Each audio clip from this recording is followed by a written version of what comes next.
नमस्कार मो दिगपहंडी समस्त भाई और बंधु समस्त मोर प्रणाम। आज मु किछि दिगपहंडी उपर किछि कहया जाउछि जोटा कि आम दिगपहंडी उपर आमर अन्याय अत्याचार चलछि। जो मानकर शासक दल अछंती आ जो माने भी शासक उपर अछंती से माने जो अन्य अत्याचार करूछंती से मानक विरोध आज मु कहया पे चाहूछि काई ना एडा मते आज बहुत माने बाधापूर्ण जोटा कि बाध्य माने कहबा को लाइव करिया पड़छि से आज कहया पड़छि काई ना दिगपहंडी बहुत बहुत अन्याय और अत्याचार हवा पर जाउछि हेले मध्य आज पर्यंत आमर सरकार चेतई नाहंती कौन पाई कहीं ना तांकर शासक दल चलची और से माने राजूत करचंती कहीं ना आजिकल पब्लिक लोक बहुत असुविधा रे पड़चंती हेले मध्य आमे जते भी पब्लिक लोक आमे गाँ दिगपहंडी सहर बासिंदा आमे जहाँ भी आमे कंप्लेन कले मध्य से कथा आमर स्थिर राज्य हो नहीं ए कथा कौन पाई एटा सरकार जवाब दो बाध्य कहीं ना आमे तांको गो 5 वर्ष नहीं 10 वर्ष नहीं 15 वर्ष नहीं आमे तांको निर्वाचन मंडल आमे भोट दे दे आसचो 17 वर्ष हेले से माने जेमिति आम पाखु थरे आसुचंदी से माने आम कथा बुझिया बाध्य एटा आमे आज एति बाध्य होबा पड़छि आमे एति आम कैमेरा आगे आमे कहया पड़छि कौन पे आम से बाधा लाଗୁଛି आज पर्यंत दिगपहंडी रे गोटे इलेक्ट्रिक पोल रे भलार गोटे लाइट जल नहीं कौन पाई आर कारण किए आमर से मंत्री को चेला चामुंडा जो माने दिगपहंडी अछंती हेले मध्य किछि करि पाउ नांती जोड आमे कंप्लेन करबो से कथा से माने दबेई रखुचंती आ उपरे बहुत तर्जमा अछि कहल तो सरीबो नहीं हेले मध्य आमे संकित टिप्पणी रे आम भाई को पाखु जाउचो भाई काउंसिलिंग एबे 5 वर्ष वाला सरिया जाउछ एनएस काउंसिलिंग तापर आपण कोन अपनति उन्नति ऊपर कोन कहिए कि निश्चय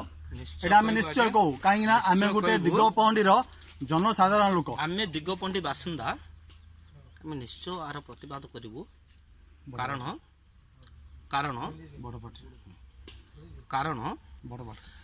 दिगपहंडी एनएसी रे 11टा वार्ड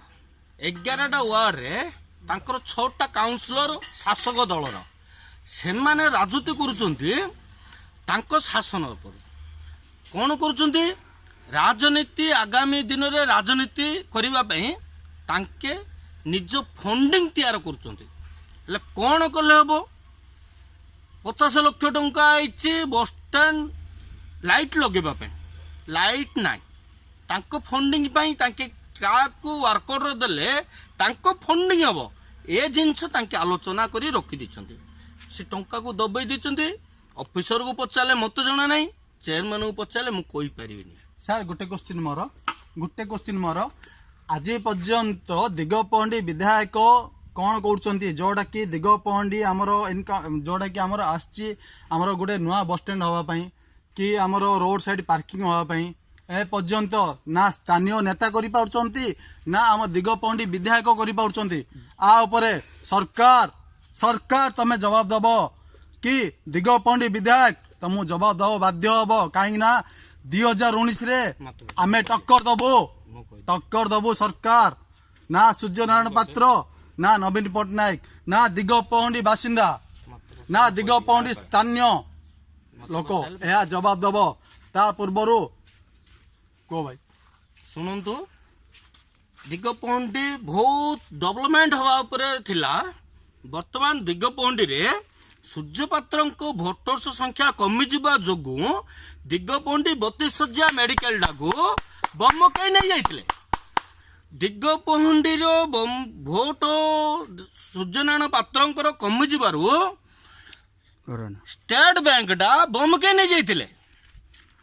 आज मध्य दिगपहंडी बस स्टैंड को दरकार पड़े से बम कई नहीं जाई परिबे तेणुक दिगपहंडी डेवलपमेंट किसी हो पारबनी दिगपहंडी सबू समस्ते सूर्य पात्र पाखे बंधा पड़ जा सब ऑफिसर आपटू कहे तहसीलदार ब्लॉक चेयरमैन आईआईसी समस्ते बंधा पड़ जा सूर्य पात्र पाखे ଯେହେତୁ ସୂର୍ଯ୍ୟ ପାତ୍ର କହୁଛନ୍ତି ଯେ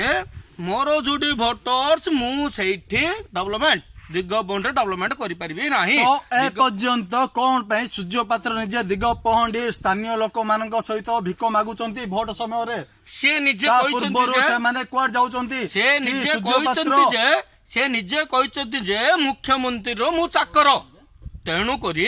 ସେ ଚାକର ହିସାବରେ ଆସୁଛନ୍ତି ଏଠିକି, ଆମ ସମସ୍ତଙ୍କ ଚାକର ହିସାବରେ ରଖିଛନ୍ତି, ଆମେ ସେମାନଙ୍କର ଚାକର। ଯଦି ଇଲେକ୍ସନ ସମୟରେ ସୂର୍ଯ୍ୟ ନାରାୟଣ ପାତ୍ର ଆସିପାରୁଛନ୍ତି ଜଣଙ୍କ ଘର ପ୍ରତି ଭିକ ମାଗିବା ପାଇଁ, ସେଇଭଳି ତାଙ୍କେ କାମ କରିବା ଉଚିତ କି ନାହିଁ? ସେ କହୁଛନ୍ତି ଯେ ମତେ ଭୋଟ ଦିଅ ମୁଁ ତମ ଗାଁରେ ଡେଭଲପମେଣ୍ଟ କରିବି। ତାଙ୍କେ ଆମ ଦିଗପହଣ୍ଡି ଜନସାଧାରଣ ଠିକ ଉପଯୁକ୍ତ ଶିକ୍ଷା ଦଉଛନ୍ତି ଯେ ସୂର୍ଯ୍ୟନାରାୟଣ ପାତ୍ରକୁ ଦଉନାହାନ୍ତି। ଯିଏ 500 ଟଙ୍କାରେ ବିକ୍ରି ହଉଛି ତାକୁ ସେମାନେ ଭୋଟ ଦେଇକିରି ସୂର୍ଯ୍ୟନାରାୟଣ ପାତ୍ରଙ୍କୁ ତାଙ୍କ ଗାଁକୁ ଅଫିସ ନେଇ ଯାଉଛନ୍ତି। Thank you. ସେଥିପାଇଁ ଭାଇ ଦିଗପହଣ୍ଡି ଜନସାଧାରଣ ମୋର ବହୁତ ବହୁତ ଅନୁରୋଧ, ଏଣିକି ନିଜେ ଜ୍ଞାନ ଚିନ୍ତା କରନ୍ତୁ। କାହିଁକିନା ଆମ ଦରମା ଦିନକୁ ଟଙ୍କାଟି ହିସାବ କଲେ ମଧ୍ୟ ଆମେ 365 ଦିନରେ ଆମେ ବିକ୍ରି ହେଇପାରୁନେ 500 ଟଙ୍କା ପାଇଁ। ମାତ୍ର ଇଲେକ୍ସନ ସମୟରେ ଆମେ ଯେଉଁ 500 ଟଙ୍କା ବିକ୍ରି ହେଉଛେ ଦିନକୁ 27 ପଇସା ଏ ମନୋବୃତ୍ତି ମୁଣ୍ଡରୁ କାଢ଼ନ୍ତୁ। ଆଉ ନିଜେ ଆମ ନିଜ ଚୟନରେ ନିଜେ ଆମେ ନୂଆ ସରକାର ଗଢ଼ିବା, ନୂଆ ଉପସ୍ଥିତି କରିବା, ଆମ ଦିଗପହଣ୍ଡିକି ଆମେ କେମିତି ଉନ୍ନତି କରିବା ସୁନ୍ଦର ଗଢିବା। ଏହା ଦେଖନ୍ତୁ। ଏହା ମୋର ଆପଣଙ୍କ ପାଖରେ ଦିଗପହଣ୍ଡି ବାସିନ୍ଦା ଓ ଦିଗପହଣ୍ଡି ବାସୀଙ୍କୁ ଓ ପାଖାପାଖି ଆମର ସବୁ ଅଞ୍ଚଳ ଦିଗପହଣ୍ଡି ନିର୍ବାଚନ ମଣ୍ଡଳର ସମସ୍ତ ବାସିନ୍ଦାକୁ ମୋର ଅନୁରୋଧ, ଏ ପଇସା କଥା ଛାଡ଼ି ଆମେ ନିଜେ କେମିତି ଆମେ ସରକାର ନୂଆରେ ଗଢ଼ିବା, ଏଇ କଥା ଭାବି ଆମେ ନିଜେ ହିଁ ସରକାର ଗଢ଼ିବା। ଏତିକି କହି ମୁଁ ମୋର ବନ୍ଦ କରୁଛି ବକ୍ତବ୍ୟ। ବନ୍ଦେ ମାତରମ୍। ବନ୍ଦେ ମାତରମ୍। ହଁ।